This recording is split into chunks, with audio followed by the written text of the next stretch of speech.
अपनी अपनी पीपनी बजाते दिखे और इतना रायता बिखेर दिया कि ये दो जो मौजूदा चुनाव हुए 5 राज्यों में, इसके बाद बंगाल से अगर शुरू करूं तो बंगाल में ममता बनर्जी की सत्ता की विदाई हो गई। मध्य प्रदेश आप हार गए, राजस्थान हार गए, छत्तीसगढ़ हार गए, हरियाणा हार गए। जहां जहां सीधी फाइट में बीजेपी से है, कांग्रेस हारती दिखती है। ममता जी 2024 में भी हमारे साथ नहीं थी, चुनाव में भी हमारे साथ नहीं थी, तो क्या करते हैं वहां जाकर उनका गुणगान करते क्या? भाई ममता बनर्जी का विरोध करना था तो अपना टॉप एजेंडा एसआईआर भी भूल गए, ये कहना ही भूल गए कि बंगाल में वोट चोरी भी हो रही है। राज्य की राजनीति अपने हिसाब से आप कीजिए, लेकिन देश की राजनीति में आपको एक प्लेटफॉर्म पर एक आवाज में एक हिसाब से पलट जाए। छोड़ दिया अपने हिसाब से डीएम को, इधर हारे, इधर छोड़ दिया और बड़ी पार्टी के साथ जाकर खड़े हो गए। ये सब क्या देखना पड़ रहा है? जहां जहां अगली लड़ाइयां हैं, जैसे कि उत्तर प्रदेश में लड़ाई है, वहां पर इंडिया गठबंधन, हमारा गठबंधन कांग्रेस पार्टी के साथ मजबूत है। साथ मिलकर ज्यादा बेहतर लड़ेंगे या फिर अलग अलग अपनी अपनी पीपनी बजाकर ज्यादा बेहतर लड़ेंगे?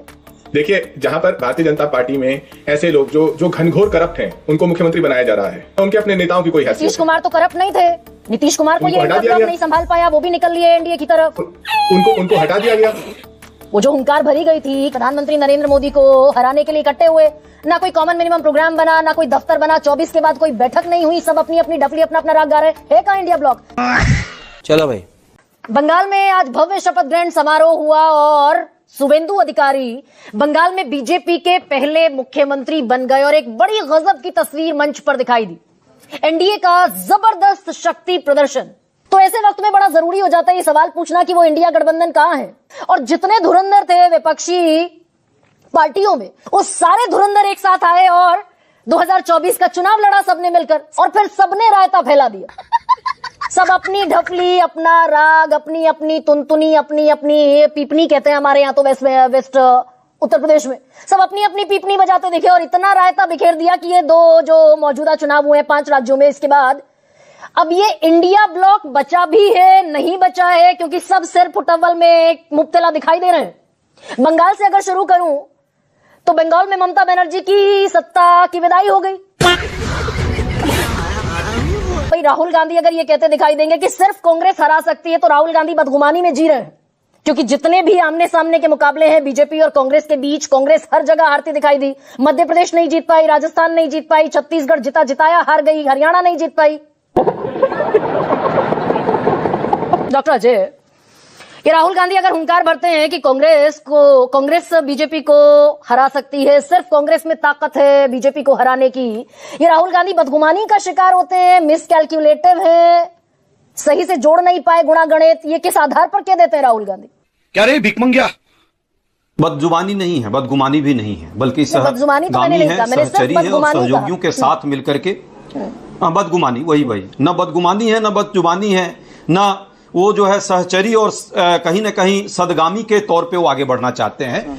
उनका ये अभिप्राय स्पष्ट है कि जिस तरह से कश्मीर से कन्याकुमारी और कच्छ से लेकर के कोहिमा तक कांग्रेस पार्टी का संगठन आधार है, जिस तरह भाजपा से लगातार वैचारिक आधार पर हम हमेशा लड़ते रहे, हर मुद्दों पर लड़े, 21.2% वोट हमने पूरे देश में लाया, 36.4% यदि भाजपा को वोट मिला है, तो उसके अगेंस्ट सबसे बड़ा दल के तौर पे 99 सीट के साथ हम पूरे भारत में प्रेजेंस रखते हैं। बीजेपी के साथ सबसे बड़े दल के हैसियत से वहां कांग्रेस हारती चली गई। और मैं स्टेट गिनवा देती हूँ एक एक करके। मध्य प्रदेश आप हार गए 20 साल की एंटी इनकम्बेंसी के बावजूद, राजस्थान हार गए जहां अशोक गहलोत वो सारी योजनाओं का बाकायदा एक पुलिंदा जनता के सामने रख रहे थे, छत्तीसगढ़ हार गए, हरियाणा हार गए। जहां जहां सीधी फाइट में बीजेपी से है, कांग्रेस हारती दिखती है। देखिए, एक नैरेटिव जरूर बनाया जाता है, बहुत जगह हम जीते भी हैं, अभी और भी जगह जीते, जैसे हिमाचल में जीते, केरला में भी, कर्नाटका में भी हम भाजपा से ही जीते। तेलंगाना ठीक है, एक मिनट के लिए हम सोच सकते हैं कि तेलंगाना में भाजपा की वो क्षमता नहीं है, लेकिन भाजपा अलायंस जो था कहीं ना कहीं उन्हीं के साथ आज वो अलाइंड है। तेलंगाना में टीआरएस से जीते, परिस्थितियां होती हैं कई बार, परिस्थितियों के हिसाब से जीते, बीजेपी से कहां जीते? भाजपा का ही जीत रही है। नहीं, कर्नाटका जो हम जीते वो बीजेपी के ही वहां पे थी और बीजेपी से ही हम जीते। 99 सीट जहां लाए हैं हम, बहुत जगह पे हम, जैसे लोकसभा के टाइम में महाराष्ट्र में हमारी जीत हुई है, राजस्थान में हमारी जीत हुई है, बाकी जगह पे हमारे सहयोगी जो जीते हमारे साथ रहकर ही जीते। राहुल जी का कहना है, और कोई इसमें अतिशयोक्ति नहीं है, कि हम सबको एकताबद्ध होकर के ये हम सोचे कि कोई क्षेत्रीय पार्टी, ठीक है, वो अपने क्षेत्रीय स्तर पर वो चुनाव लड़ेगी, मजबूती से जीतेगी। ममता जी ने जो बंगाल में किया वो वाकई मैंने काबिले तारीफ है। एसपी जो अखिलेश जी की पार्टी जो यूपी में की है उसका हम सम्मान करते हैं, लेकिन राष्ट्रीय स्तर पर जब बात आएगी तो यदि कांग्रेस को आप इग्नोर करके अजय उपाध्याय और राहुल गांधी उनको बेरोजगारी पर और तुष्टीकरण पर घेरते भी दिखेंगे कि जो ममता बनर्जी, जो नरेंद्र मोदी हिंदुस्तान में करते हैं वो ममता बनर्जी तुष्टीकरण बंगाल में करती है। राहुल गांधी का ऑन रिकॉर्ड स्टेटमेंट है।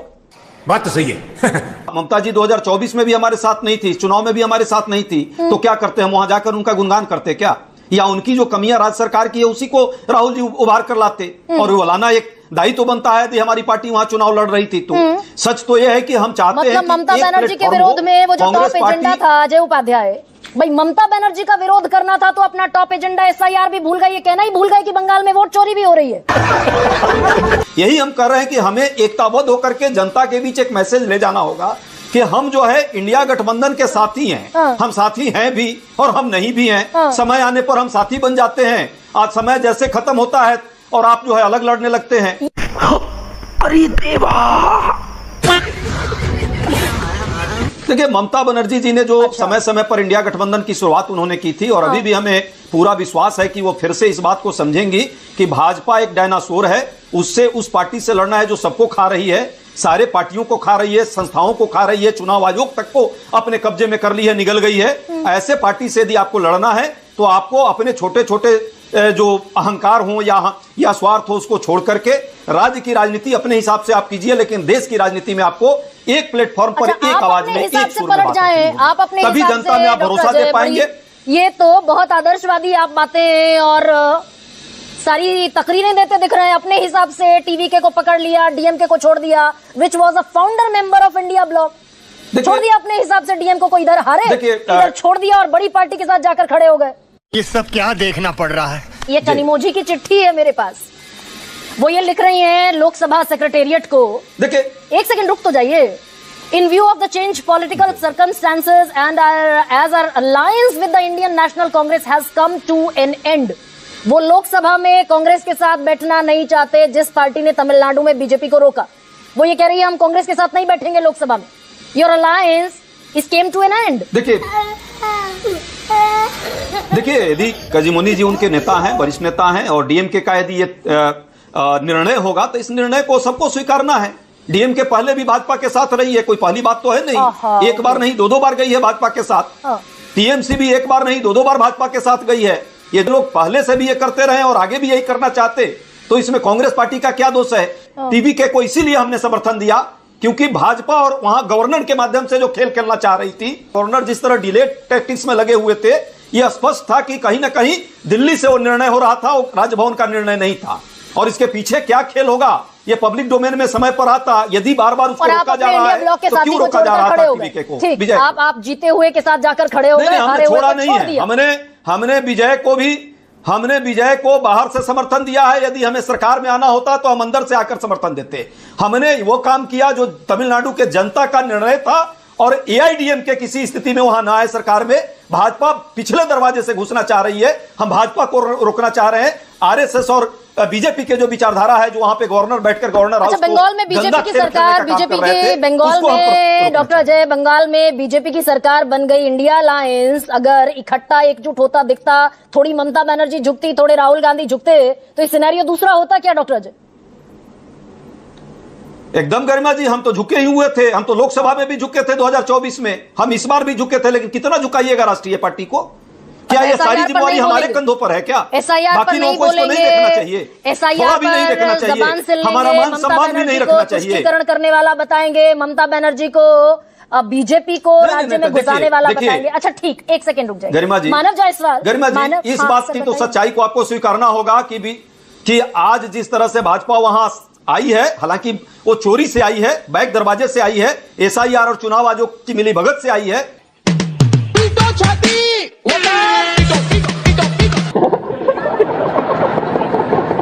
घनश्याम तिवारी, इंडिया ब्लॉक से कांग्रेस ऑड वन आउट है। अब अखिलेश यादव भी तंज कस रहे हैं और वो तंज सीधे सीधे कांग्रेस पर है। और जब तक क्षेत्रीय पार्टियां कमजोर नहीं होंगी, कांग्रेस मजबूत नहीं होगी, कांग्रेस मजबूत रहेगी तो क्षेत्रीय पार्टियां मजबूत नहीं होंगी।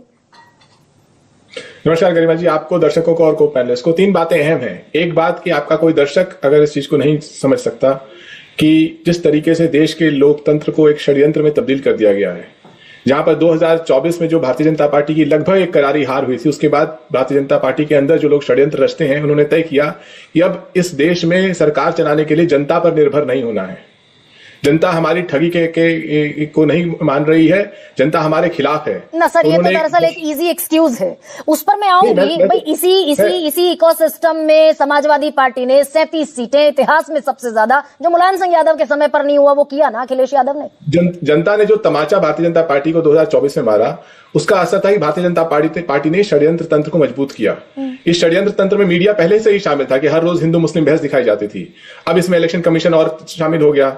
आज भारतीय जनता पार्टी जो जीती है तो वो इस षड्यंत्र की जीत है, जनता की जीत नहीं है। ऐसे में जहां जहां अगली लड़ाइयां हैं, जैसे कि उत्तर प्रदेश में लड़ाई है, वहां पर इंडिया गठबंधन, हमारा गठबंधन कांग्रेस पार्टी के साथ मजबूत है। हम इसको इंडिया गठबंधन का तोड़ जोड़ के रूप में नहीं देखते हैं, हम इस षड्यंत्र से लड़ने का एक प्रयास के रूप में देखते हैं। और जब तक हम इस षड्यंत्र से नहीं लड़ पाएंगे तब तक हम जनता की आवाज को बुलंद नहीं कर पाएंगे। अच्छा, अगर साथ मिलकर ज्यादा बेहतर लड़ेंगे या फिर अलग अलग अपनी अपनी पीपनी बजाकर ज्यादा बेहतर लड़ेंगे? जिस तरीके से विपक्ष संसद में खड़ा होता है इस सरकार के षड्यंत्र और तानाशाही के खिलाफ, उसमें इंडिया गठबंधन और जनता की आवाज दिखाई देती है। अच्छा, लेकिन अलग अलग राज्यों में एक इंट्रोस्पेक्शन की भी जरूरत है क्या? भाई जयंत चौधरी आपके साथ खड़े थे, आपने राज्यसभा भेजा, वो चुपके से निकल लिए इंडिया ब्लॉक छोड़कर एनडीए के साथ। देखिए, जहां पर भारतीय जनता पार्टी में ऐसे लोग जो घनघोर करप्ट हैं, उनको मुख्यमंत्री बनाया जा रहा है। ऐसे लोग जो किसी भी पार्टी से आए हैं उनको ताकत दी जा रही है। वहां पर ना गठबंधन के पार्टियों की कोई हैसियत है, ना उनके अपने नेताओं की कोई हैसियत है। नीतीश कुमार तो करप्ट नहीं थे, नीतीश कुमार को ये इंडिया ब्लॉक नहीं संभाल पाया, वो भी निकल लिए एनडीए की तरफ। उनको हटा दिया गया। तो सवाल यह है कि जहां पर गठबंधन की पार्टियों की कोई हैसियत नहीं है, इंडिया गठबंधन में जितनी भी पार्टियां हैं, चाहे उनमें आपस में तनाव भी हो, लेकिन वो अपने दम पर खड़ी हैं। वो भारतीय जनता पार्टी की बैसाखियों पर नहीं खड़ी है। कभी भी बैसाखी हटा दी जाए और पार्टी खत्म हो जाएगी। दिक्कत तो है क्षेत्रीय पार्टियों को। भाई रामगोपाल यादव अगर कह देंगे कि इंडिया ब्लॉक के लिए राहुल गांधी से बढ़िया चेहरा ममता बनर्जी है, तो ये सुलटा लीजिए बैठकर। क्या रे भिखमंगिया?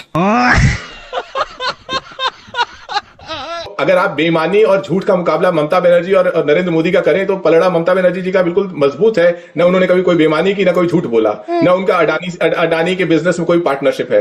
तो इस तरीके से अगर ममता बनर्जी की का कोई भी आपका दर्शक कहेगा कि ममता बनर्जी जी की उनकी डिग्री भी असली है, तो कोई उनके बायोडेटा को देखे और प्रधानमंत्री के बायोडेटा को देख ले, तो दूध का दूध पानी का पानी हो जाएगा। उसके बावजूद घनश्याम तिवारी, ना इंडिया ब्लॉक का कोई कॉमन मिनिमम प्रोग्राम बना। वो जो हुंकार भरी गई थी कि ये सारे प्रधानमंत्री नरेंद्र मोदी को हराने के लिए इकट्ठे हुए, ना कोई कॉमन मिनिमम प्रोग्राम बना, ना कोई दफ्तर बना, 24 के बाद कोई बैठक नहीं हुई, सब अपनी अपनी डफली अपना अपना राग गा रहे है। कहाँ इंडिया ब्लॉक? आपके सिटिंग चीफ मिनिस्टर पूछ रहे हैं उमर अब्दुल्ला, भविष्य क्या है इंडिया ब्लॉक का, उन तक को नहीं पता।